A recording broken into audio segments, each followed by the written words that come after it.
दोस्त खेसारी भैया ने बहुत मेहनत और मशक्कत करने के बाद आखिरकार यामिनी सिंह मोटकी को अपने गाने से हटा ही दिया।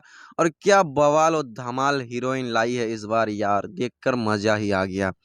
दोस्त खेसारी भैया का एक गाना आया है, मुर्गी तसली में बनी। मतलब क्या पता नहीं लिखता है ये लोग, भोजपुरी वाले अपना लेवल तो गिराने का काम करता है लेकिन 24 घंटे में ही 5 मिलियन व्यूज गेन कर लिया यार। मिलियन में क्या रखा है यार, अगर गाने में ही हगने का काम करे। इससे अच्छा तो नया साल का जो गाना आया था वही ठीक था। उसका मतलब उसका डुप्लीकेट लाने की क्या जरूरत थी यार। इतनी ज्यादा ट्रेंडिंग टॉपिक थी। अभी तो रिपब्लिक डे भी गया, इस पर गाना आना चाहिए था, नहीं आया। क्योंकि ये लोग को सिर्फ विवाद, मुर्गा मुर्गी और कुछ नहीं करना है। दोस्त ऐसे तो मैं गाने का रिव्यू नहीं देता हूँ, क्योंकि मुझे लगता है कि गाने का रिव्यू नहीं देना चाहिए, क्योंकि ऑडियंस खुद ही गाने को देख लेते हैं, तो उसका रिव्यू देने की क्या ज़रूरत है। और दोस्त हम गानों का तो रिव्यू नहीं देते हैं, लेकिन अभी हमें देना पड़ रहा है इसलिए क्योंकि यूट्यूब जो है ना उसका एक पॉलिसी है।